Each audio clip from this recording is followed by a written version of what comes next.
The village of Briar Hollow lay folded between dark hills, its houses slumping under the weight of years and rain.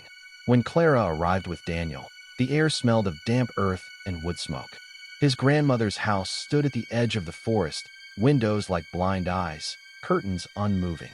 Grandma Elise greeted Clara warmly, her thin arms surprisingly strong. She had prepared supper: roasted chicken, potatoes glazed in butter, thick slices of bread. The table was set for three, no, four. At the head of the table sat an extra plate, extra fork, extra glass. "It's for grandfather," Elise said calmly. Daniel squeezed Clara's knee beneath the table. "He passed 10 years ago," he whispered later. "She's not always clear." But the extra plate held food, real food. And when Clara glanced away and back again, she could have sworn the chicken on that plate looked juicier than the rest.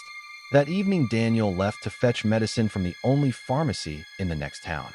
The house grew quieter, as if listening. Elise took Clara's hand. Her skin felt papery, cold. "Listen to me," she breathed, pressing a finger to her lips. "It's not for grandfather. It's for the one who comes when there are guests in the house." Her eyes flicked toward the dark hallway. "Never eat from that plate, even if it smells sweeter, even if it calls you." Clara laughed weakly, but Elise did not. Night settled heavy and thick. Clara woke with a gnawing hunger, sharp and sudden. The room was colder than before. From downstairs drifted a rich, savory scent: rosemary, butter, something caramelized and irresistible. Half asleep, she followed it to the kitchen. The table was still set.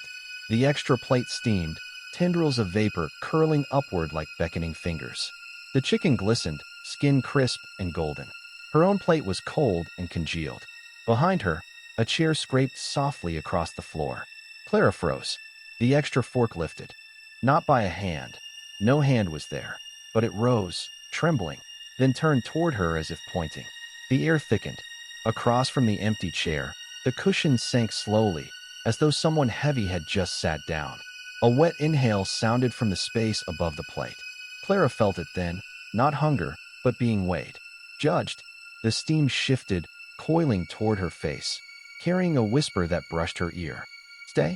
The fork clattered down onto the plate. Once. An invitation. Or a warning. From the doorway, Grandma Elise's voice cracked the silence. "Run.